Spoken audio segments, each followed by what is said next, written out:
Haleluya. Mula pertama saya mengucapkan salam sejahtera di dalam nama Tuhan Yesus Kristus buat semua yang sudah hadir di dalam rumah Tuhan. Kita tanpa kita rasakan kita sudah berada pada pertengahan dari bulan yang terakhir tahun ini, sehingga biar kita memanfaatkan kesempatan-kesempatan itu ya. Kita tidak tahu sampai seberapa lama kita akan mengalami hari-hari semudah ini kita beribadah.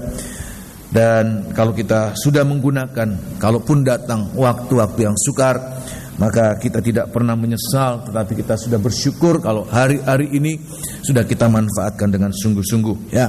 Nah, malam hari ini kita akan mendengarkan firman Tuhan. Saya akan menyampaikan pada bagian kitab Injil Matius pasal yang ke-24 ayat yang ke-19 sampai ayat yang ke-22.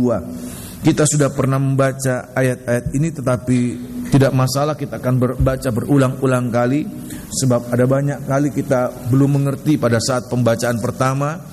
Tetapi lewat pembacaan yang berulang-ulang, maka apa-apa yang tadinya kita tidak mengerti, apa-apa yang tadinya kita anggap itu biasa, ternyata itu bukan hal yang biasa, tetapi luar biasa, bagaikan sumber-sumber air yang tidak pernah habis, dikuras, ya apapun juga, sumber air apapun juga di bumi ini akan habis. Tetapi sumber air kehidupan itu tidak pernah akan habis sampai kapanpun juga ya. Nah, kita baca dalam kitab Injil Matius pasal 24 ayat 19 sampai ayat yang ke-22.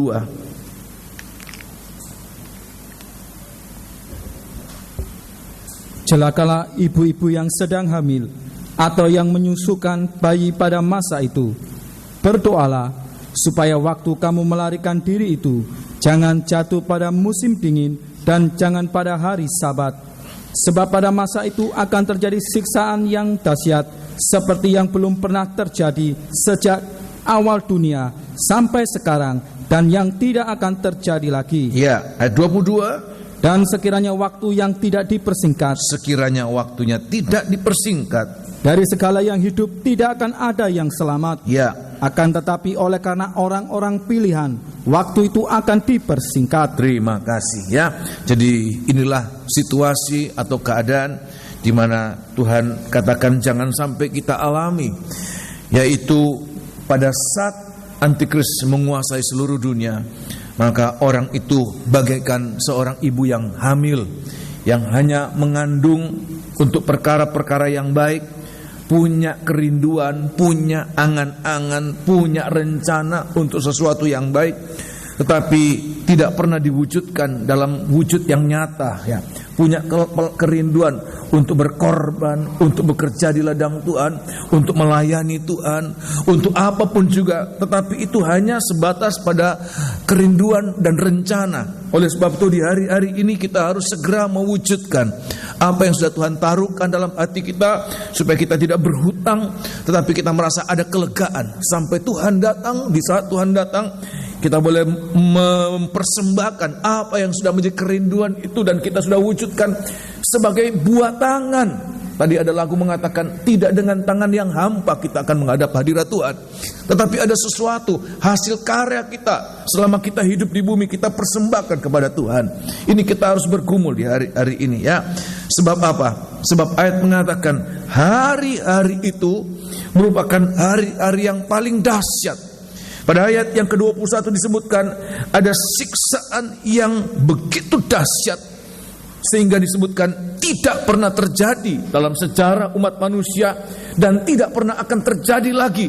Bagaikan puncak klimaks dari segala kefasikan, segala kejahatan yang pernah terjadi, itu terjadi pada saat aniaya Antikris. Oleh sebab itu di hari-hari ini kita harus bergumul hari-hari ini supaya jangan masuk pada situasi itu. Ya, tidak ada lagi hak asasi manusia, tidak ada lagi peri kemanusiaan, tidak ada lagi belas kasihan.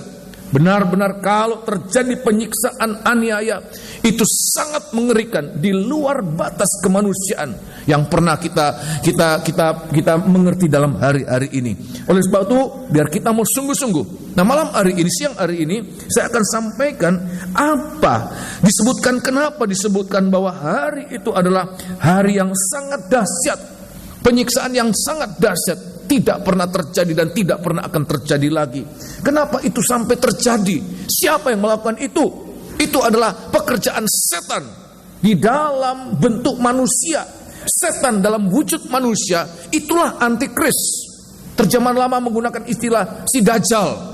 Ya, pekerjaan antikris, manusia durhaka itu, dia akan bekerja sangat luar biasa. Kenapa dia bekerja dengan demikian? Ada dua jawaban, yaitu yang pertama, kenapa dia bekerja dengan sangat dahsyat untuk menganiaya? Khususnya yang dia aniaya adalah anak-anak Tuhan yang ketinggalan, tidak ikut di dalam penyingkiran 3,5 tahun di padang gurun. Ini bagian pertama dari kedatangan Tuhan, yaitu penyingkiran. Kenapa dia akan melakukan satu aniaya sedemikian? Sebab seperti dia balas dendam sehabis-habisnya. Yaitu nomor satu jawabannya, sebab pada saat itu tidak ada lagi yang menahan dia untuk dia melakukan tindakan semena-mena. Dia akan lakukan semau-maunya, seperti tidak ada lagi yang menghalang-halangi dia. Di dalam kitab 2 Tesalonika pasal yang kedua, kalau hari-hari ini anak-anak Tuhan mengalami aniaya, mengalami penyiksaan, mengalami penderitaan, semua yang dialami oleh anak-anak Tuhan, saya mau mengatakan itu sumbernya satu. Bisa kita alami seperti dalam pekerjaan, bos menekan kita. Bisa kita alami sebagai bos, anak buah, pegawai-pegawai, buru-buru merongrong kita. Bisa kita alami dalam bentuk sakit penyakit, karena kanker, karena virus, karena apapun juga.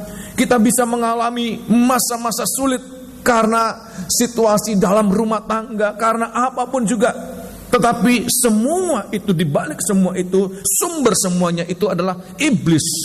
Dan dia bisa menyaru, dia bisa masuk di dalam manusia siapapun juga. Manusia digunakan sebagai cara iblis untuk mempersulit hidup anak-anak Tuhan. Tetapi perhatikan, hari-hari ini masih ada yang menahannya. Anak-anak Tuhan masih ada tangan yang tidak kelihatan. Tangan yang tidak kelihatan itu seperti melindungi anak-anak Tuhan, membatasi pekerjaan dari kuasa kegelapan. Sehingga saya mau mengatakan, sehebat apapun penderitaan kita, tidak akan mengalami, tidak akan menyamai apa yang akan terjadi pada zaman aniaya antikris. Sebab apa? Masih ada yang menghalangi itu. Tetapi ada saatnya nanti ayat mengatakan tidak ada lagi yang menahan. Seperti iblis itu diberikan keleluasan seluas-luasnya, seperti dilos begitu saja ya. Di dalam kitab 2 Tesalonika pasal yang kedua, kitab 2 Tesalonika pasal yang kedua, oleh sebab itu jangan sampai masuk pada masa itu. Kita harus bergumul hari-hari ini untuk kita boleh mengalami penyingkiran di padang pasir, di padang gurun 3,5 tahun. Oh, haleluya. 2 Tesalonika pasal yang kedua, kita bisa baca mulai ayat yang pertama, tetapi taruh perhatian pada ayat yang ke-6 ya. Ayat yang ke-6. Saudara bisa baca pada ayat yang pertama, atau langsung kita baca pada ayat yang ketiga ya. Ayat yang ketiga, bahwa seolah-olah kedatangan Tuhan itu sudah datang, sudah terjadi. Tetapi Tuhan katakan kedatangan Tuhan itu ada fenomena yang mendahului kedatangan Tuhan. Ada kejadian-kejadian yang mendahului kedatangan Tuhan, yaitu datangnya si Dajjal itu, manusia durhaka, antikris itu. Ayat yang ketiga, janganlah kamu memberi dirimu disesatkan orang dengan cara yang bagaimanapun juga. Ya. Sebab sebelum hari itu haruslah datang dahulu murtad, dan haruslah dinyatakan dahulu manusia durhaka. Manusia durhaka, iblis dalam bentuk wujud manusia. Kalau Yesus itu adalah Allah yang menjadi manusia, itulah Kristus. Sedangkan antikris itu antinya Kristus.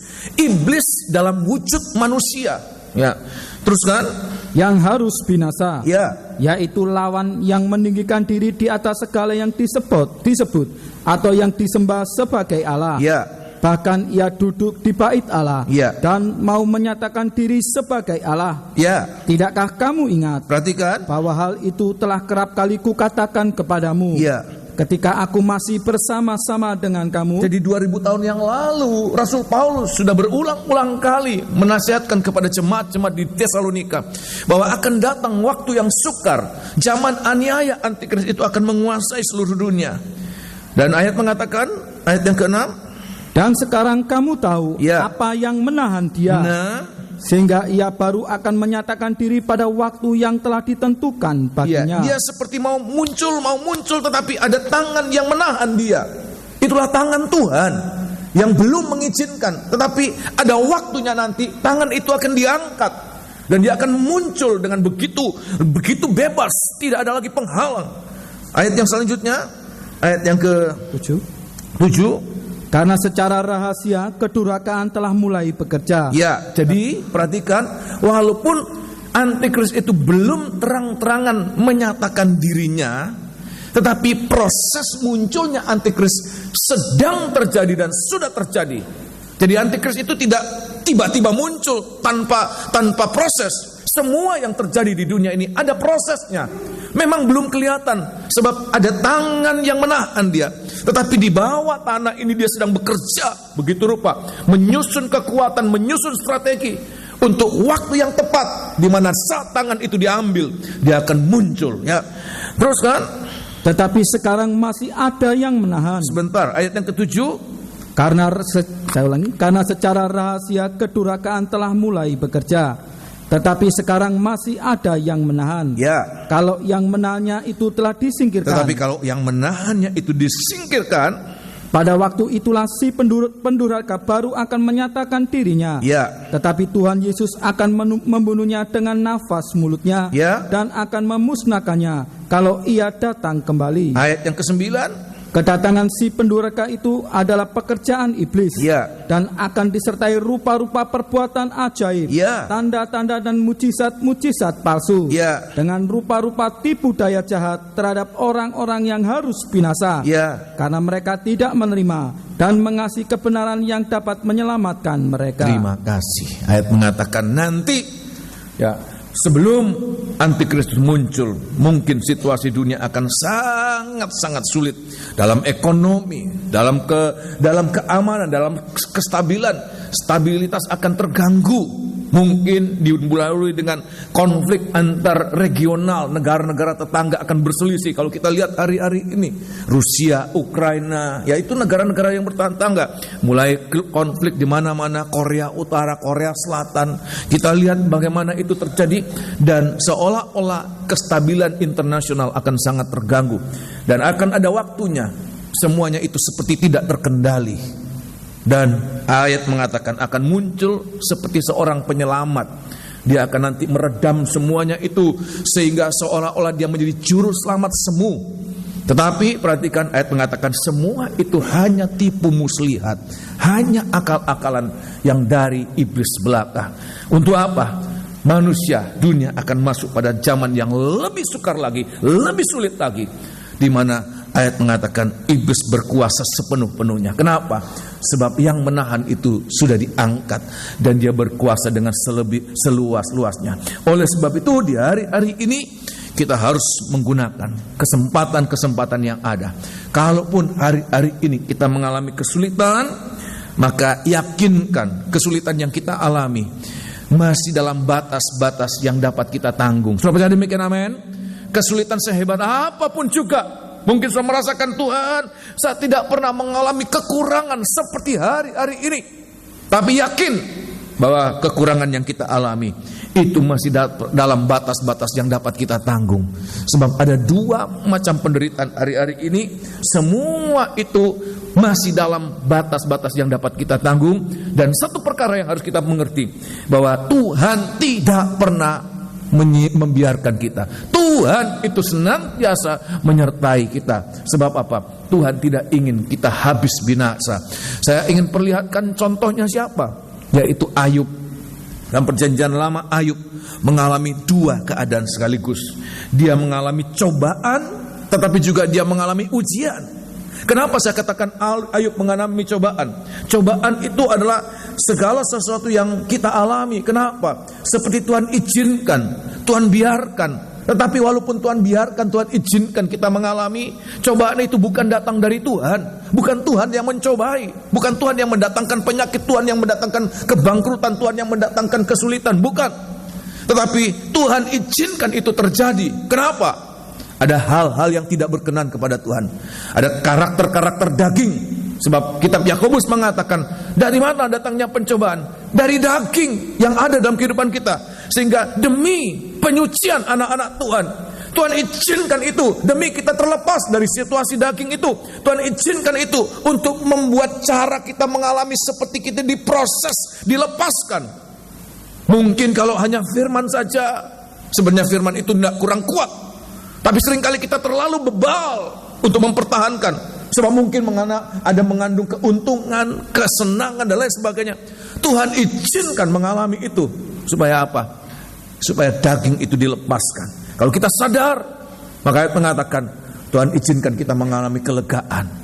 Ayub juga, ya, walaupun pada awalnya disebutkan Ayub itu sangat tulus, tidak ada manusia sekualitas ketulusan Ayub begitu, tetapi melewati pergumulan demi pergumulan, masalah demi masalah, ternyata masih ada satu tabiat daging yang ada pada Ayub yang seringkali ini tidak disadari dan sangat sukar disadari. Apa itu? Kebenaran diri sendiri. Bahkan dia merasakan dia lebih benar dari Tuhan. Tetapi pada akhirnya dia mengatakan, ya, bahwa aku ini hanya debut anak. Aku ini hanya debut anak. Waktu dia mengakui kebenaran, kekudusan Tuhan, maka Tuhan ubahkan. Tetapi juga Ayub sekaligus mengalami ujian. Ujian apa itu? Adalah cara Tuhan untuk meningkatkan rohani kita. Kalau kita mengalami penderitaan, dua perkara yang harus kita mengerti, ya, kita koreksi apa yang ada dalam kehidupan kita. Adakah kesalahan dalam cara kita mencari nafkah, dalam cara kita mengelola berkat yang Tuhan sudah berikan, ataupun dalam ibadah kita, pelayanan kita. Kenapa ini Tuhan izinkan? Begitu kita mendapatkan dan kita minta ampun, maka kita mengalami kelegaan. Seperti Yunus. Begitu adanya Yunus dicemplungkan ke dalam laut, laut itu kemudian menjadi reda, ya. Sebab apa? Semua yang tidak berkenan sudah dibuang. Tetapi kalau ujian itu adalah untuk meningkatkan kualitas rohani kita. Sampai satu saat kita dinyatakan tahan uji. Ya, saya teringat kalau kita hari-hari ini ada produk-produk apapun juga, apalagi kalau produk itu dianggap tahan banting, memang sengaja dibanting-banting, diinjak-injak. Kenapa? Sebab memang untuk memperlihatkan betapa hebatnya produk itu. Demikian juga dengan kita. Tuhan ingin menyatakan kita sebagai kehidupan yang tahan uji. Tetapi perhatikan, Tuhan masih memberikan kita batas-batas, toleransi dari apa yang dapat kita tanggung. Tuhan tidak melepaskan kita begitu saja. Masih ada tangan yang tidak kelihatan itu melindungi kita. Saudara demikian, amin. Saya akan perlihatkan kitab Ayub pasal yang pertama. Ayub pasal yang pertama, sehingga jangan takut. Walaupun ada banyak kali kita mengatakan, Tuhan, enggak mampu saya ini. Tuhan, binasa kami. Seperti murid-murid mengalami kegoncangan semasa ada Tuhan di perahu itu. Maka enggak mungkin binasa mereka. Walaupun mereka merasakan, Tuhan, kami mati, kami binasa. Tapi selama ada Tuhan, Tuhan tidak membiarkan mereka mengalami kebinasan. Katakan perahu itu yang mereka tumpangi itu tenggelam di dasar danau Tiberias, dia akan dibangkitkan, dimunculkan. Sebab Tuhan, ya, tidak akan membiarkan seseorang itu, apalagi anak-anaknya, mati konyol karena ulah iblis. Dia selalu akan menahan setiap deruan itu dalam batas-batas tertentu, ya. Di dalam kitab Ayub pasal yang pertama, ada batas-batas, ada perlindungan Tuhan di sana. Walaupun seolah-olah, Tuhan, kenapa engkau izinkan? Tuhan tidak membiarkan begitu saja. Ayo iblis, sikat, ya, kamu ganyang habis-habisan anak aku ini. Tidak. Ayat yang ke-12, ya. Kitab Ayub pasal yang pertama ayat yang ke-12, Ayub pasal 1 ayat yang ke-12. Maka firman Tuhan kepada iblis, nah, segala yang dipunyainya ada dalam kuasamu. Ya. Hanya janganlah engkau mengulurkan tanganmu terhadap dirinya. Ya. Kemudian pergilah iblis dari hadapan Tuhan. Jadi pertama, Ayub dicobai, Ayub diuji. Tuhan katakan, kamu bisa lakukan apapun juga, ambil, ya, semua barang-barangnya, semua kekayaannya. Tapi satu perkara, tangan Tuhan masih menudungi Ayub. Iblis tidak puas, datang lagi, tidak berhasil, datang lagi. Iya, karena engkau memagari dia. Ya. Tapi Tuhan katakan apa? Boleh kamu uji dia seluruhnya, bukan hanya propertinya diambil, tetapi sampai pun tubuhnya engkau bisa jamah. Dan iblis itu tidak berani melanggar apa yang sudah Tuhan berikan batas-batas itu. Ya, kalau Tuhan katakan jangan jamah tubuhnya, satu lembar rambut pun tidak akan gugur karena ulah setan, tidak akan. Ya, Tuhan tidak izinkan. Ya, semuanya diambil, boleh, tapi tubuhnya jangan disentuh. Tapi yang kedua, pada pasal yang kedua, ayat yang ke-6, waktu iblis tidak puas, Tuhan masih izinkan mengalami ini. Ayub mengalami ini. Tetapi toh Tuhan masih membatasi, Tuhan masih melindungi. Apa yang dilindungi? Ya, tubuhnya boleh dijamah dari rambut kepala ini, dari ujung rambut sampai telapak kaki, dijamah semua, tidak ada bagian tubuhnya yang mulus, tidak ada sakit penyakit. Semuanya itu seperti disentuh oleh iblis. Ayat yang ke-6, maka firman Tuhan kepada iblis, ya, nah, ia dalam kuasamu, terus hanya sayangkan nyawanya. Terima kasih, tetapi nyawanya tidak bisa dijamah oleh iblis. Dia sakit sehebat apapun juga, Ayub tidak akan mati. Saya bisa mengerti demikian, amin? Kenapa? Tuhan masih melindungi. Tuhan melindungi Ayub. Tuhan yang sama juga akan melindungi kita sekalian. Dalam kitab surat 1 Korintus pasal yang ke-10, Rasul Paulus katakan kepada orang-orang di Korintus apa? Bahwa sehebat apapun pergumulan kita, pencobaan yang kita alami, Rasul Paulus katakan itu hanya pencobaan apa, saudara? Biasa. Mungkin saudara katakan, iya, Bapak Gembala tidak ngalami seperti apa yang saya alami. Ya. Dan saya pun akan mengatakan itu. Saya tidak berani mengucapkan dari diri saya sendiri. Orang sudah nangis-nangis, orang sudah teriak-teriak, saya katakan, brur, itu cuma sakit biasa. Saya bisa ditapuk, saudara, ya. Saya bisa diusir. Brur, itu cuma masalah biasa, ya. Iya, kamu tidak ngalami, ya. Coba kamu ngalami seperti apa yang saya alami, mungkin kamu sudah teriak-teriak. Tapi ayat mengatakan, semua itu Tuhan menyertai kita. Tuhan tidak pernah mengizinkan anak-anaknya. Sekarang ini, perhatikan, sekarang ini, sehebat apapun, tidak menyamai penderitaan yang akan dialami pada zaman antikris. Mungkin zaman antikris itu memang di bumi ini paling hebat, tapi dia juga masih dibawa penderitaan api neraka. Tetapi perhatikan, tetapi itu bukan penderitaan yang mudah, sangat sulit. Tapi Tuhan katakan, Tuhan akan selalu menyertai kita, Tuhan akan selalu menjagai kita. Bahkan Ibrani pasal 13 dikatakan, Tuhan sekali-kali tidak akan membiarkan dan meninggalkan kita sekalian. Amin. Ya, Dia akan menyertai kita dalam sepanjang penderitaan yang akan kita alami, apapun yang kita alami. Tetapi 2 Tesalonika pasal yang kedua tadi kita sudah baca, ada waktunya, ada saatnya. Kalau anak-anak Tuhan hari-hari ini tidak mau mengerti penyertaan Tuhan yang luar biasa, ini sisi positifnya, kita mengalami penderitaan. Mungkin kalau kita tidak mengalami penderitaan, kita akan menganggap bahwa kita bisa hidup tanpa Tuhan. Nggak pakai Tuhan-Tuhanan, uang saya banyak. Nggak pakai Tuhan-Tuhanan, saya sehat. Sebab cara pola hidup saya sehat, ya. Saya bisa menjaga diri saya. Nggak pakai Tuhan-Tuhanan, saya bisa berhasil. Tapi kalau Tuhan izinkan kita mengalami kesulitan, kegagalan dan masalah demi masalah, untuk apa? Supaya kita bisa mengerti, oh Tuhan, aku membutuhkan Engkau. Aku tidak bisa hidup tanpa Tuhan. Oleh sebab itu di hari-hari ini, biar kita manfaatkan kesempatan ini. Semasa Tuhan masih menyertai, sedemikian hebatnya penyertaan Tuhan. Tolong baca 1 Yohanes pasal yang ke-5, ayat mengatakan, walaupun kita hidup di tengah-tengah dunia yang dikuasai oleh iblis, tetapi tangan Tuhan yang tidak kelihatan itu selalu melindungi kita, menyertai kita. Dia tidak pernah izinkan iblis untuk mengganggu kita lebih daripada apa yang dia izinkan kita alami. Oh haleluya. 1 Yohanes pasal yang ke-5, 1 Suratan 1 Yohanes pasal yang kelima, ayat yang ke-18, perhatikan. Sehingga ini harus kita alami di hari-hari ini, untuk kita merasa bergantung pada Tuhan. Kita sangat membutuhkan Tuhan. Ya, kita bisa bekerja sendiri. Ya, kita bisa berusaha sendiri.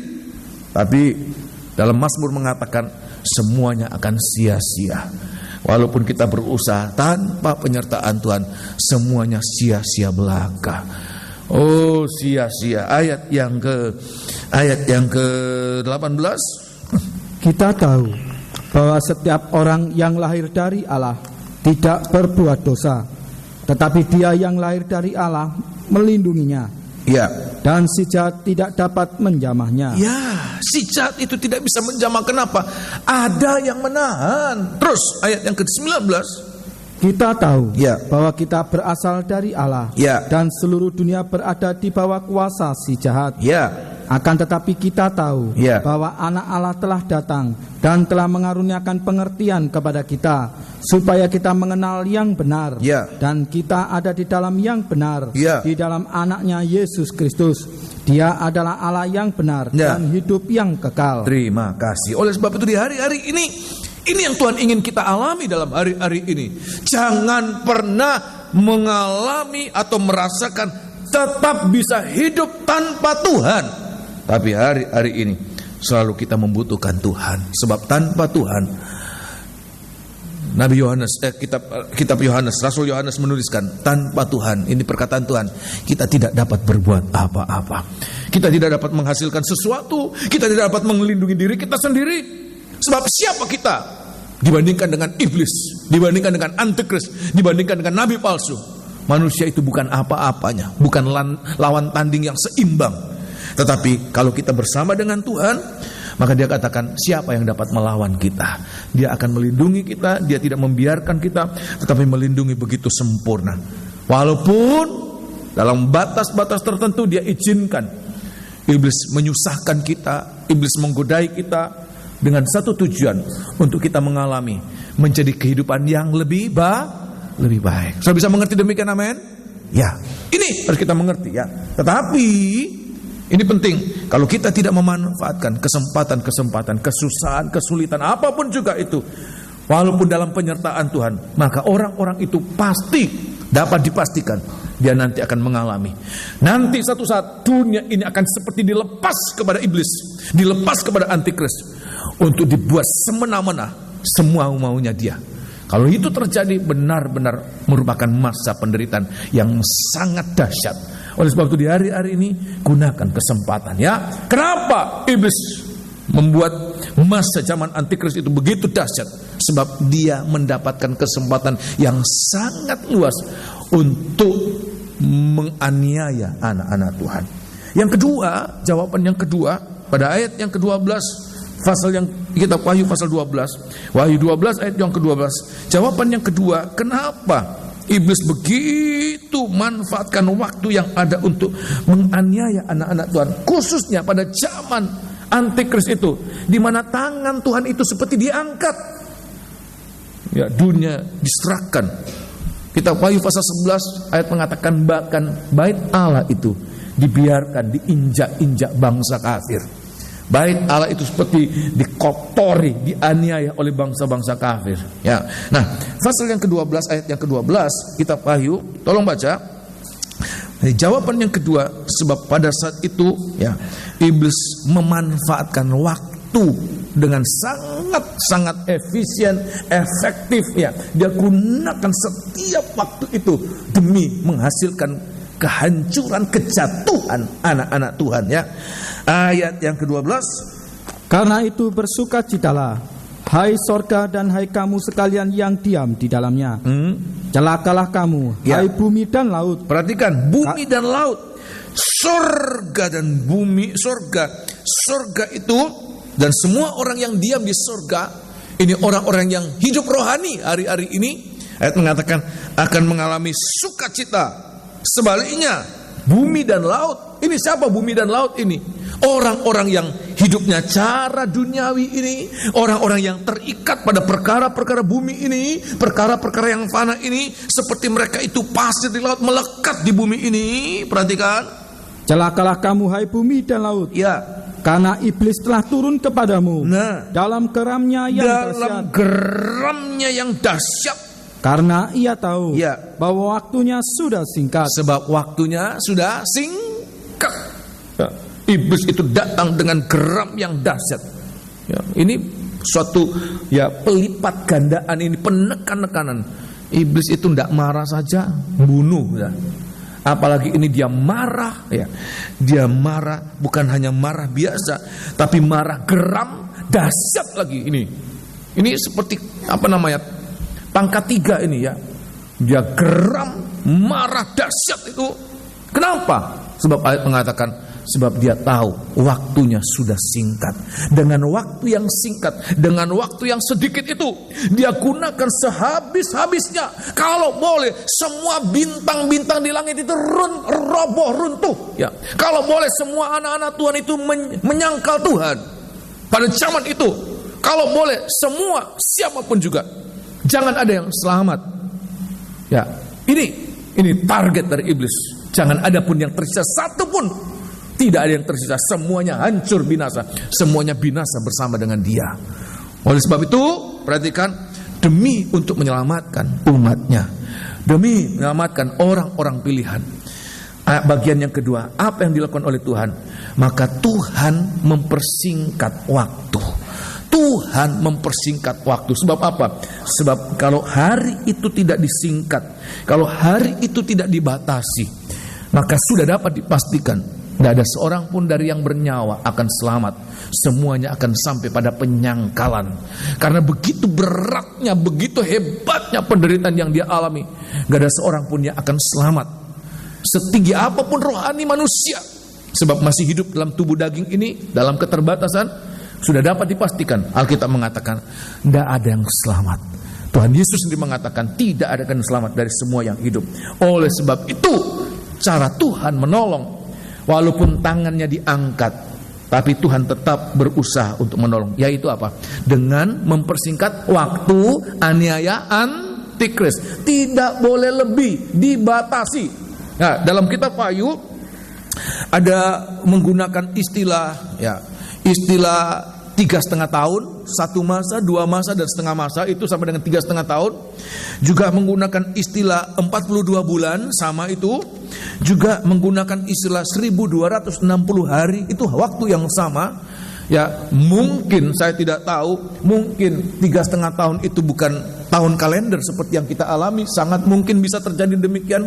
Tetapi kalau disebutkan 3,5 masa, 42 bulan, 1260 hari, itu artinya apa? Bahwa waktu aniaya antikris itu dibatasi. Dia tidak bisa bikin tanpa batas.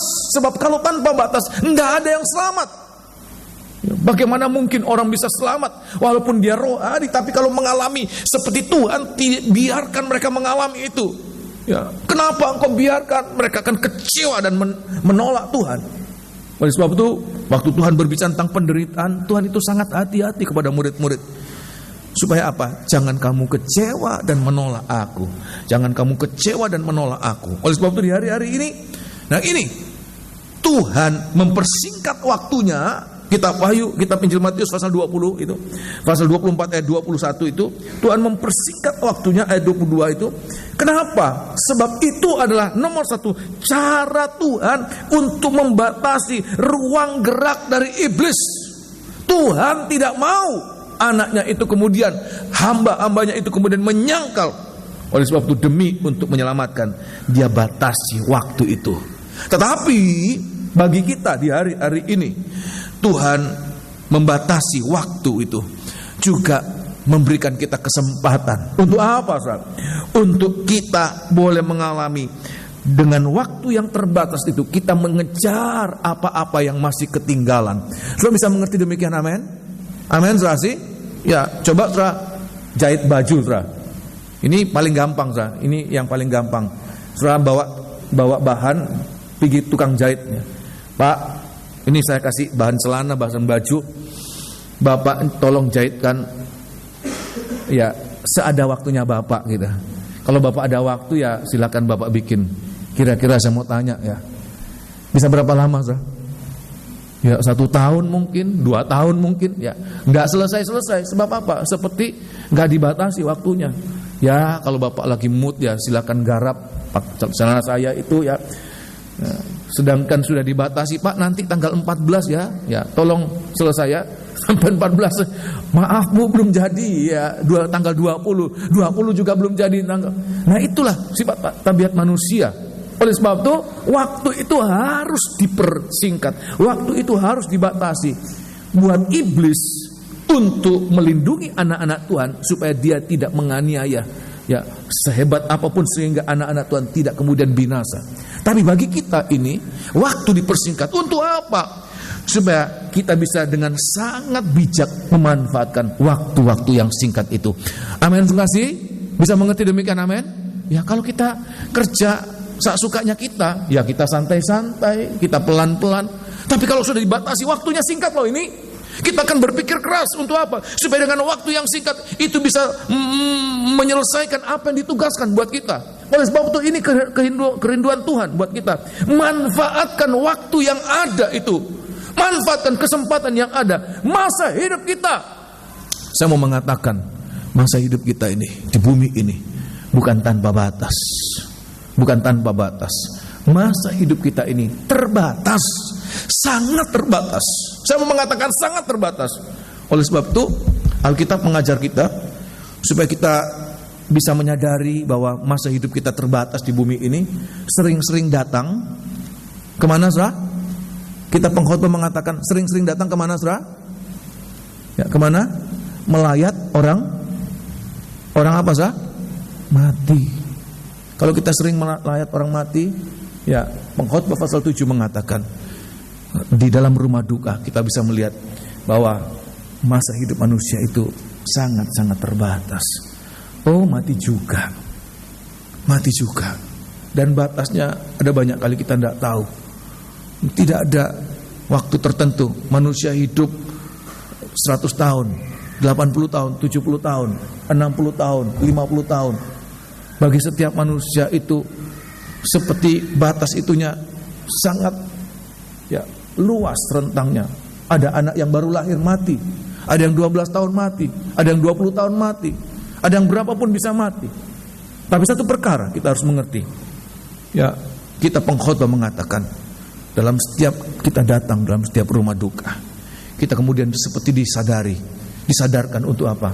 Ternyata hidup kita ini terbatas. Dan kalau kita menyadari hidup kita terbatas, perhatikan berulang-ulang kali saya katakan, jangan kita melewati hari demi hari, sekedar kita melewati seperti orang di penjara, hari-hari. Tetapi ada sesuatu yang harus kita capai dalam hari-hari yang kita lewati.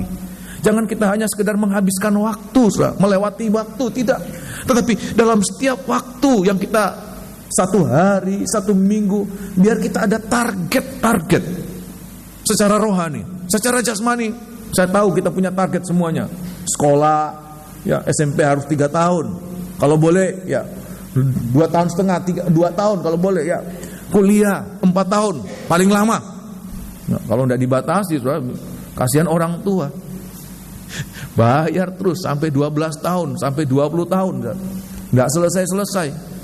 Teman saya, dia katakan sekarang nggak bisa lagi, dia S3 cuma dibatasi sekian, ya seniornya sampai tahunan, nggak selesai, dibayari sama pemerintah.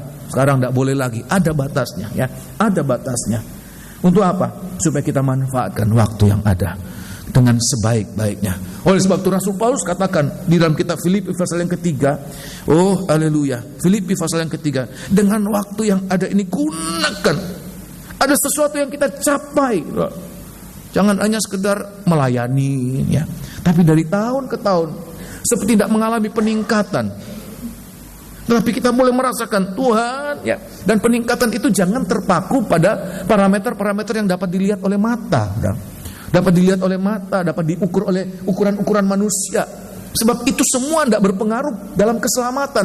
Saya mau mengatakan, apa-apa ukuran-ukuran keberhasilan yang dinilai oleh manusia sama sekali, saya mau mengatakan sama sekali tidak ada kaitan dengan keselamatan.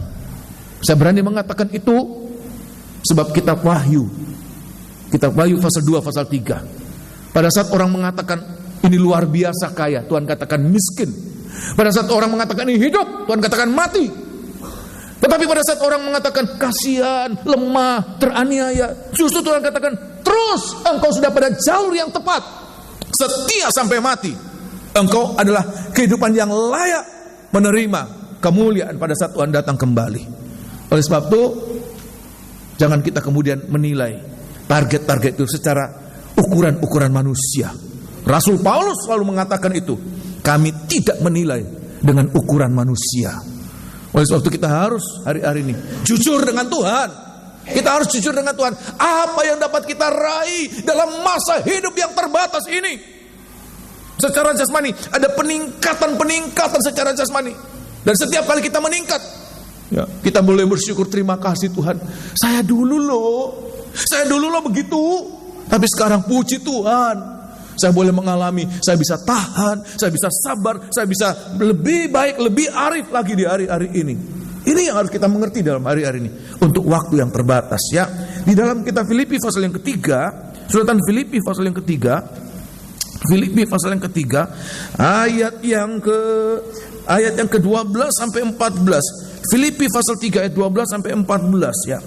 Filipi pasal 3 ayat 12 sampai 14. Kita harus menggunakan ini, waktu yang terbatas ini. Jangan santai. Kalau saya bisa menggugah, walaupun saya menyadari kata-kata saya ini sangat-sangat terbatas, ya. Saya tidak pandai untuk menerangkan, tetapi saya ada kerinduan Tuhan. Biarlah jemaat ini bisa sadar bahwa waktunya itu loh, Tuhan sudah sedang mempersingkat. Walaupun secara teknis, ya, singkatnya waktu setiap tahun itu tidak signifikan, cuma sepersekian detik. Dalam setiap tahun memang ada lebih cepat, tapi tidak signifikan. Tapi Alkitab tidak pernah salah. Ayat mengatakan waktu itu dipersingkat. Ya, tolong baca Filipi pasal yang ketiga ayat yang ke-12. Bukan seolah-olah aku telah memperoleh hal ini atau telah sempurna, ya, melainkan aku mengejarnya. Aku mengejar, tidak lari santai, tidak jalan santai, saudara, tapi mengejar. Akal tak mengejar itu menggunakan daya upaya. Semua potensi, semua dikerahkan untuk mencapai, menggapai apa yang dikejar. Itu mengejar itu. Terus kan? Kalau aku dapat juga menangkapnya, ya, karena aku pun telah ditangkap oleh Kristus Yesus. Nah, ayat yang ke-13 perhatikan. Saudara-saudara, ya, aku sendiri tidak menganggap, ya, bahwa aku telah menangkapnya. Nah, tetapi ini yang kulakukan. Perhatikan. Aku melupakan apa yang telah di belakangku, ya, dan mengarahkan diri kepada apa yang di hadapanku. Ayat yang ke-14. Dan berlari-lari kepada tujuan, ya, untuk memperoleh hadiah, yaitu panggilan sorgawi dari Allah dalam Kristus Yesus. Ini yang Rasul Paulus katakan. Rasul memanfaatkan masa hidupnya ini apa? Tidak pernah berpuas diri, tidak pernah merasa sudah sempurna, sudah cukup. Tapi dia gunakan setiap ada kesempatan. Satu hari dia bisa hidup, satu hari dia meningkatkan tingkat rohaninya. Dia mengejar apa yang di atas, di depan. Sebab apa? Matanya sudah dibukakan oleh Tuhan. Oleh sebab itu ini yang harus kita gunakan. Manfaatkan hari-hari yang ada. Kalau Tuhan masih memberikan kita hari-hari hidup, Tuhan memberikan kita kesempatan, ya, berulang-ulang kali saya katakan, kesempatan untuk beribadah semacam ini, begitu tanpa halangan. Kita tidak diintimidasi dengan cara yang sangat terjangkau. Saya membayangkan kalau di Jakarta bagaimana, Saudara? Jaraknya jauh, macet, dan untuk beribadah bukan hal yang mudah. Surabaya ini ini sesuatu yang Tuhan berikan buat kita hari-hari ini. Tetapi kalau kita kemudian membiarkan waktu itu berlalu, kesempatan berlalu, maka jangan-jangan apa yang telah kita lewatkan itu kita biarkan terhilang, itu tidak dapat kita raih kembali. Oleh sebab itu selama masih ada kesempatan buat imam-imam, ya, selama masih ada kesempatan, kita bisa saja alasan macam-macam, ya. Dan saya tidak akan kemudian ngotot, ya tapi kamu bisa ini, tapi kamu bisa ini. Tetapi apa yang saya ingin nasihatkan buat kita sekalian, masih ada kesempatan, sesukar-sukarnya kita masih bisa ditanggulangi.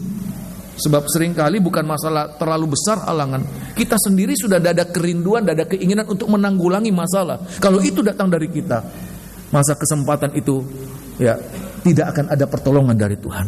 Tetapi kalau ada kerinduan, walaupun halangan itu sudah nyata, katakan vonis, kita dilarang ibadah, kamu tidak boleh ibadah. Tapi kalau ada kerinduan, Tuhan saya mau beribadah ini, tapi ini loh bos tidak boleh saya ibadah, ini loh ya masyarakat tidak boleh saya beribadah, ini loh, ini semua ada halangan. Tapi kalau kita ada kerinduan, Tuhan saya rindu, maka seruan orang-orang yang teraniaya, perhatikan ini penting, seruan orang-orang yang teraniaya itu akan didengar oleh Tuhan. Ada begitu banyak cara kita akan lihat, Tuhan kok bisa. Hari-hari ini saya dibukakan oleh Tuhan untuk mengerti bahwa tidak ada jalan-jalan hidup kita, pengalaman-pengalaman itu tanpa rencana Tuhan. Saya sudah merencanakan sesuatu, tetapi seperti dibelokkan oleh Tuhan. Kadang-kadang saya pikir, loh kok bisa begini Tuhan? Ternyata di balik itu, waktu Tuhan belokkan, saya bisa mengerti, oh ini toh Tuhan kan maksudmu, Engkau belokkan aku untuk mengalami demikian. Engkau belokkan aku. Oleh sebab itu di hari-hari ini, kalau Tuhan izinkan kita mengalami apapun juga, halangan, rintangan, tetap kita harus mengerti bahwa kita harus menggunakan masa, menggunakan waktu, menggunakan hari. Sebab hari-hari itu sedang dipersingkat oleh Tuhan, dan kita harus memanfaatkan untuk mengejar. Rasulullah katakan mengejar. Sebab kalau manusia tidak dipersingkat waktunya, ini manusia dia akan gunakan sejauh mana sampai pada batas terakhir. Ya, sampai pada batas terakhir.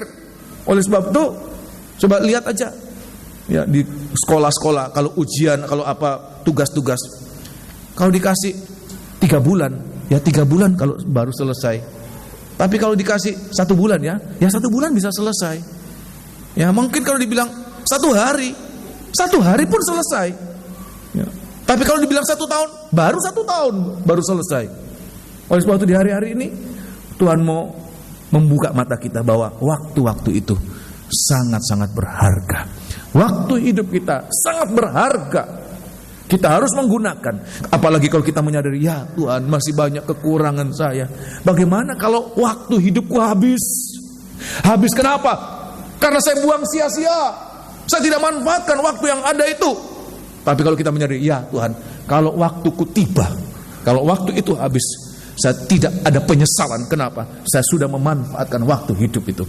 Saya selalu teringat papa saya ya, bagaimana dia memanfaatkan waktu. Sampai pun mau meninggal, ya dia gunakan waktu itu, dia melayani, ya begitu luar biasa ya. Ya kadang-kadang dia katakan capek, ya berulang-ulang dia katakan, Papa capek ya. Saya tidak menangkap itu. Pada beberapa waktu dia katakan, kamu jangan nganggap Papa masih sehat-sehat, ya. Sebab apa? Dia lihat saya santai, ya. Dia lihat saya pelan, ya. Maksudnya dia mau cepat ngejar ini loh, ya, bisa nyambung. Tetapi saya tidak menangkap itu. Baru kemudian menyesal. Oh iya, ada sinyal-sinyal yang disampaikan. Oleh sebab itu di hari-hari ini gunakan kesempatan supaya kalau Tuhan datang, baik secara pribadi maupun Tuhan datang secara massal, secara umum, kita tidak seperti orang yang tidak siap. Aduh Tuhan belum apa. Tapi kita sudah manfaatkan waktu untuk mengejar apa yang tertinggal. Setiap kesempatan kita pergunakan waktu yang ada. Supaya apa? Kalau Tuhan datang, kita siap. Kita boleh menghadap hadirat Tuhan dengan segala kesiapan dan kerinduan. Amin. Ya. Salah satu ayat, tolong baca 1 Korintus pasal yang ke-17, 1 Korintus pasal yang ke-7. Salah satu praktek kita mempersiapkan diri menggunakan waktu yang ada, menyadari waktu-waktu ini adalah waktu yang singkat. Jangan terikat, ya, jangan terikat. Saya lihat di sini, Tuhan datang tidak di bumi. Kalau kita baca 1 Tesalonika, Tuhan tidak datang di bumi, tapi Tuhan datang untuk kita di awan-awan. Tuhan tidak datang di bumi, tapi Tuhan datang di awan-awan. Kita yang dari bumi itu kita terangkat. Orang-orang yang mati itu dibangkitkan, dan kita yang masih hidup waktu Tuhan datang kita diangkat. Ketemu Tuhan di awan-awan. Alkitab mengatakan ketemu. Dia turun dari sorga, kita naik dari bumi, ketemu di awan-awan. Nah, perhatikan di dalam kitab 1 Korintus pasal yang ke-7, Siapa yang bisa naik ketemu Tuhan di awan-awan? Dia memanfaatkan waktu yang ada untuk mengalami peningkatan demi peningkatan, peningkatan demi peningkatan. Dan bertemu Tuhan di awan-awan itu suatu proses. Tidak kemudian kita langsung ketemu Tuhan. Tapi ada suatu proses seperti kita mengalami peningkatan demi peningkatan, hari demi hari, dari kemuliaan demi kemuliaan. Kita mengalami suatu proses peningkatan hari-hari ini. Dengan waktu yang ada kita merasakan, ya Tuhan, ada peningkatan untuk bertemu Tuhan di awan-awan. Tapi kalau terikat di bumi, ya 1 Korintus pasal yang ke-7, bagaimana bisa naik? Enggak bisa. Sebab daya tarik bumi itu begitu kuat. 1 Korintus pasal yang ke-7. 1 Korintus pasal yang ke-7. Ayat yang ke-29. 1 Korintus pasal 7 ayat 29. Perhatikan, atau ayat yang sebentar. 1 Korintus pasal yang ke-7 ayat yang ke-25. Perhatikan. Atau ayat yang ke-24. Ayat 24. Saudara-saudara, hendaklah tiap-tiap orang tinggal di hadapan Allah, ya, dalam keadaan seperti waktu ia dipanggil. 25, perhatikan. Sekarang tentang para gadis. Ya. Untuk mereka aku tidak mendapat perintah dari Tuhan. Ya. Tetapi aku memberikan pendapatku sebagai seorang yang dapat dipercayai karena rahmat yang diterimanya dari Allah. Ayat yang ke-26. Aku berpendapat, ya, bahwa mengingat waktu darurat sekarang. Nah, waktu darurat itu waktu yang sangat-sangat tidak nyaman, waktu yang pendek itu, waktu yang sangat-sangat berharga itu, waktu darurat itu, mengingat waktu yang darurat sekarang adalah baik bagi manusia, ya, untuk tetap dalam keadaannya. Terus, adakah engkau terikat pada seorang perempuan? Ya. Janganlah engkau mengusahakan perceraian. Nah, adakah engkau tidak terikat pada seorang perempuan? Ya. Janganlah engkau mencari seorang. Jangan engkau mengikat diri. Teruskan. Tetapi kalau engkau kawin, ya, engkau tidak berdosa. Terus. Dan kalau seorang gadis kawin, ya, ia tidak berbuat dosa. Terus. Tetapi orang-orang yang demikian, ya, akan ditimpa kesusahan badani, dan aku mau menghindarkan kamu dari kesusahan itu. Ya, ayat 29. Saudara-saudara, inilah yang kumaksudkan, ya, yaitu waktu telah singkat. Perhatikan. Karena itu dalam waktu yang masih sisa ini, waktu yang masih ada ini, waktu yang singkat, itu cara Tuhan untuk melindungi orang-orang pilihannya. Tetapi buat menyadarkan kita bahwa waktu yang singkat itu waktu yang berharga. Jangan biarkan waktu berharga itu hilang begitu saja tanpa mencapai sesuatu. Tetapi dengan waktu yang berharga kita gunakan sebaik-baik mungkin. Terus kan? Karena itu dalam waktu yang masih sisa ini, ya, orang-orang yang beristri harus berlaku seolah-olah mereka tidak beristri. Ya, buat orang wah kebetulan, ya, kebetulan. Cari lagi, bukan. Artinya apa? Tidak kemudian pusing, tidak terikat, tetapi lebih, ya, lebih kepada Tuhan. Ya, teruskan. Dan orang-orang yang menangis, ya, seolah-olah tidak menangis. Ya. Dan orang-orang yang bergembira, ya, seolah-olah tidak bergembira. Ya. Dan orang-orang yang membeli seolah-olah tidak memiliki apa yang mereka beli. Terus, pendeknya, ya, orang-orang yang mempergunakan barang-barang duniawi, ya, seolah-olah sama sekali tidak mempergunakannya. Sebab dunia seperti yang kita kenal, dunia yang ada sekarang ini akan berlalu. Terima kasih. Kita punya uang berapapun juga, kita punya apapun di mana-mana, Tuhan katakan, Tuhan tidak larang kita punya. Tapi satu perkara, jangan sampai kita terikat pada perkara-perkara itu. Sebab itu semua nanti akan kita tinggalkan. Kalau kita terikat pada itu sehingga kita sibuk dengan itu, tanpa kita sadari waktu berlalu begitu saja. Dan kita tidak mencapai kemajuan rohani, kita tidak mencapai peningkatan rohani. Dan Tuhan datang, maka orang-orang itu tidak akan terangkat di awan-awan. Oleh sebab itu, hari-hari ini manfaatkan waktu yang ada. Rasul Paulus katakan kepada jemaat-jemaat, gunakan waktu yang ada, pergunakan waktu yang ada. Sebab waktu yang ada ini benar-benar singkat. Waktu yang ada waktu-waktu yang jahat. Jangan kita terbuai dengan apa yang kita alami sekarang. Tapi satu perkara Tuhan katakan, kita seperti tidak mengalami apa-apa. Walaupun kita nangis, seolah-olah tidak nangis. Walaupun kita berhasil, seolah-olah keberhasilan itu bukan membuat kita kemudian terbuai. Tapi tetap kita mengejar. Jangan pernah merasa sudah mencapai sesuatu, tapi kita selalu mengejar apa yang ada di depan, supaya kalau Tuhan datang, benar-benar kita boleh mencapai. Sebab justru, perhatikan ini penting, justru waktu-waktu tersisa mendekat dengan ujungnya, itu adalah waktu-waktu yang sangat menentukan. Waktu itu, segala-galanya waktu yang tersisa itu, semuanya bisa terjadi. Semuanya bisa terjadi. Dalam lomba lari, saudara bisa lihat, dalam akhir-akhir mau finish itu semuanya bisa terjadi. Sudah memimpin dari awal, bisa disalib. Dalam pertandingan sepak bola sudah bisa terjadi. Detik-detik terakhir semuanya bisa berubah, saudara. Sehingga apa yang harus kita mengerti sekarang, bahwa waktu yang sedikit itu untuk apa? Kita manfaatkan sampai pada akhirnya. Sampai satu saat Rasul Paulus mengatakan, aku sudah mencapai garis akhir. Nyawaku, darahku sudah tertumpah. Kenapa? Dalam hatinya di kerinduannya apa?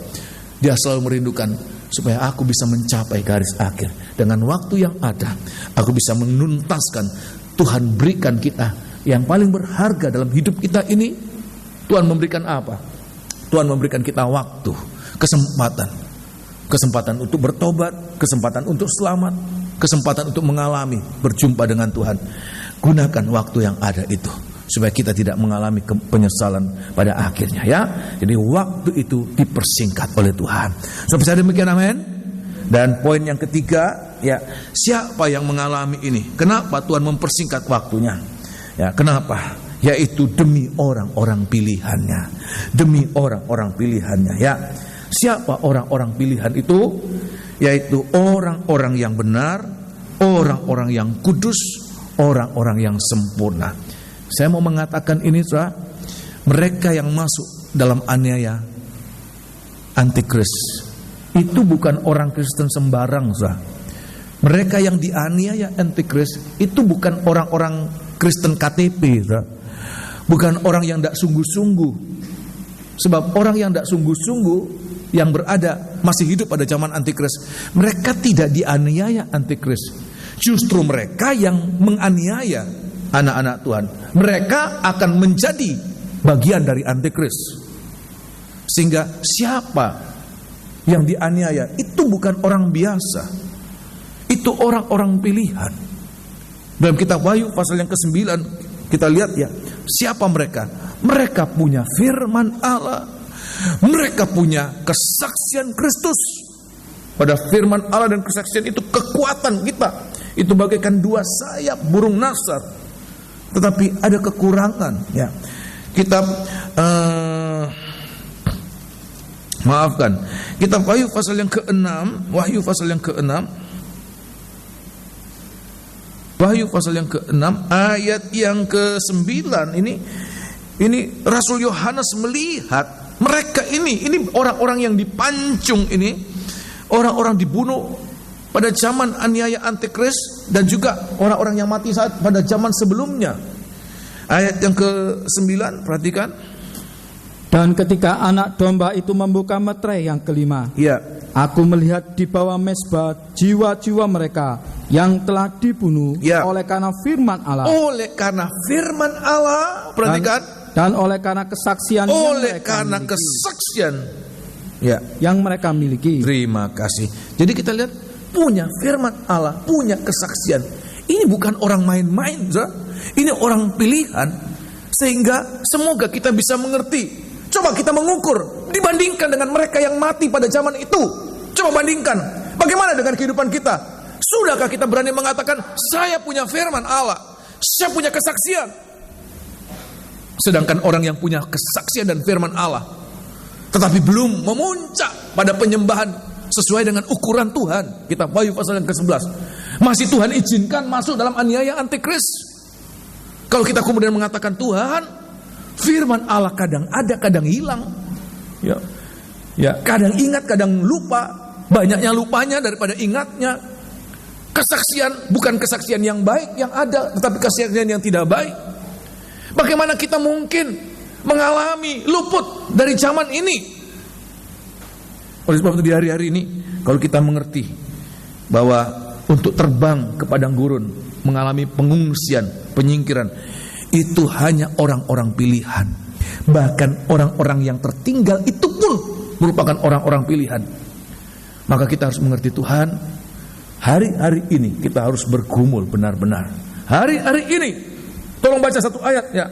Begitu luar biasanya penderitaan. 1 Petrus pasal yang keempat. Ya, 1 Petrus pasal yang keempat. Ya, ayat yang ke-17. Bagaimana orang-orang benar, ini orang pilihan, benar, ya, kudus dan sempurna.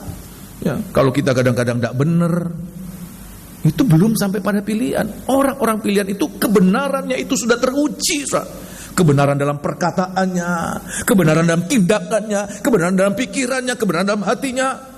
Kalaupun Tuhan uji, ya, ada lagu, ujilah aku Tuhan, Tuhan mendapati aku adalah orang yang benar. Pikiran hatiku benar, perkataanku benar, tidak ada dusta, tindakanku benar.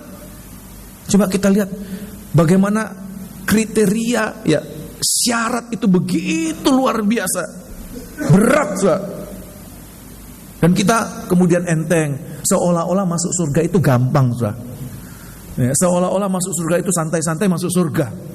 Tidak, begitu pergumulan. Ayat yang ke-17, perhatikan. Karena sekarang telah tiba saatnya penghakiman dimulai, dan pada rumah Allah sendiri yang harus pertama-tama dihakimi. Ya. Dan jika penghakiman itu dimulai pada kita, ya, bagaimanakah kesudahannya dengan mereka yang tidak percaya pada Injil Allah? Ayat yang ke-18, perhatikan. Dan jika orang benar hampir-hampir tidak diselamatkan. Orang benar, ini apa namanya? Tahap pertama dari orang-orang pilihan harus sudah ada tanda kebenaran. Dan Alkitab mengatakan orang-orang benar saja, jika orang benar hampir-hampir tidak diselamatkan. Orang benar saja itu orang-orang yang seperti batas awalnya. Ibu-ibu yang masukkan anaknya di sekolah yang ada tuntutan NEM, ya, tahu, batas dasarnya itu, batas rendahnya itu berapa? Orang benar hampir-hampir tidak masuk ukuran. Orang-orang benar hampir-hampir tidak selamat. Apalagi, apakah yang akan terjadi dengan orang fasik dan orang berdosa? Terima kasih. Apa yang saya ingin sampaikan siang hari ini, bagaimana kita hari-hari harus jujur Tuhan. Kebenaran bukan kebenaran diri sendiri, tetapi kebenaran yang dari Tuhan ini. Kalau saja orang benar, ini orang benar karena apa? Iman. Ini orang-orang yang hidup dari iman. Mereka percaya pada Yesus. Mereka hidup dari firman. Mereka hidup dari iman mereka. Itu pun Alkitab mengatakan tidak mudah untuk selamat. Hampir-hampir selamat. Lah bagaimana dengan orang-orang yang tidak lagi seperti membutuhkan firman Allah. Firman Allah itu seperti sesuatu yang nomor 2. Gitu mengklaim dirinya masuk turun naik surga. Tidak demikian, kita harus benar-benar menggunakan kesempatan Tuhan. Orang benar itu tanda orang benar, dia hidup dari iman. Ya. Kemudian yang kedua, orang-orang suci. Ini orang-orang kudus ini, orang-orang pilihan itu juga dalam pengertian orang-orang suci. Siapa orang-orang suci? Orang-orang suci adalah orang yang hidup dari pengharapan, dalam pengharapan. Dan Alkitab mengatakan pengharapan yang tertinggi, mengharapkan kedatangan Tuhan. Coba kita ukur diri kita sendiri. Coba kita periksa diri sendiri. Sudahkah ada kerinduan akan kedatangan Tuhan? Atau kita katakan, Tuhan jangan datang dulu. Tuhan, kedatanganmu ada sesuatu yang sangat menakutkan. Orang benar adalah orang yang hidup dari imannya. Orang kudus adalah orang yang hidup di dalam pengharapannya. Karena pengharapan kepada siapa? Pengharapan akan kedatangan Tuhan kembali. Kalau kita belum ada pengharapan untuk kedatangan Tuhan, maka kita belum menjadi orang-orang suci. Kita belum menjadi orang-orang kudus. Mungkin saja tidak berzina, tidak berdusta, tidak mencuri, tidak membunuh, tidak melakukan dosa-dosa yang besar. Tetapi kalau kita belum sampai pada merindukan kedatangan Tuhan, tolong baca 1 Yohanes maka kita belum layak dikategorikan sebagai orang-orang yang kudus. Orang yang kudus itu orang-orang yang kerinduannya akan kedatangan Tuhan. Oh, haleluya. 1 Yohanes pasal yang ketiga, ayat yang kedua dan ayat yang ketiga. Oleh sebab itu di hari-hari ini, biar kita semua mengoreksi diri kita sendiri, memeriksa diri kita sendiri dengan ukuran firman Allah ini ya. Jangan memeriksa orang lain, tapi memeriksa diri sendiri. Ayat yang kedua, saudara-saudaraku yang kekasih, ya, sekarang kita adalah anak-anak Allah, ya, tetapi belum nyata apa keadaan kita kelak. Akan tetapi kita tahu, ya, bahwa apabila Kristus menyatakan dirinya, kalau Kristus menyatakan kita nanti dia datang kembali, kita akan menjadi sama seperti dia, ya, sebab kita akan melihat dia dalam keadaannya yang sebenarnya. Siapa yang akan mengalami ini disempurnakan? Maafkan saudara, waktu Tuhan datang kita akan disempurnakan. Saudara percaya demikian? Amin. Ya, tetapi perhatikan, siapa yang boleh mencapai itu? Bukan orang yang masih mentah tiba-tiba sempurna, tapi orang yang akan mengalami kesempurnaan ini hanya orang-orang yang tinggal mengalami finishing touch, ya, tinggal penyempurnaan. Dia sudah mengalami proses penyempurnaan itu, ya, enggak dari pembunuh, pendusta, iri hati, kebenaran di sini. Tiba-tiba Tuhan datang dengan firman langsung sempurna, tidak. Tapi orang yang mengalami peningkatan demi peningkatan, proses penyempurnaan ini. Sehingga waktu Tuhan datang, itu yang saya katakan, tinggal finishing touch, sempurna. Sebab apa? Kekurangannya tidak banyak lagi. Ya, kekurangannya tinggal sedikit, tinggal moles sedikit sudah. Ya, kalau sudah bikin apa sudah kerja, tinggal sedikit sudah jadi, sudah sempurna. Bukan dari mentah, tahu-tahu bisa sempurna, tidak. Tapi yang mengalami hari-hari ini ya. Pada saat Tuhan datang, karena hari-hari ini kita hidup merindukan Tuhan, hidup kudus. Ayat yang ketiga, setiap orang yang menaruh pengharapan itu kepadanya, ya, menyucikan diri sama seperti dia yang adalah suci. Ayat yang ketiga sekali lagi, setiap orang yang menaruh pengharapan itu kepadanya, ya, menyucikan diri sama seperti dia yang adalah suci. Terima kasih ya. Jadi ayat mengatakan kita hidup di dalam kesucian. Kita hidup suci itu adalah orang-orang yang berpengharapan, pengharapan akan kedatangan Tuhan. Dan yang ketiga ini orang-orang pilihan, orang-orang yang hidup sempurna. Siapa yang hidup sempurna? Yaitu orang-orang yang hidup di dalam kasih. 1 Yohanes mengatakan kita harus hidup dalam kasih. Kita lahir dari kasih Allah. Hanya orang-orang yang hidup dalam kasih, tidak adalah kebencian, tidak ada lagi kekecewaan, tidak ada lagi iri hati. Ini pergumulan kita hari-hari ini. Saya teringat ya pengalaman kesaksian ibu saya tentang ayah saya. Hari-hari ini kita harus buang semua itu, kepahitan, kebencian, iri hati, kekecewaan. Sebab itu semua yang menghambat kita menerima kasih. Itu semua yang menghambat kita hidup dalam kasih. Dan itu semua membuat kita tidak pernah akan bisa sempurna. Bagaimana kita menjadi orang pilihan?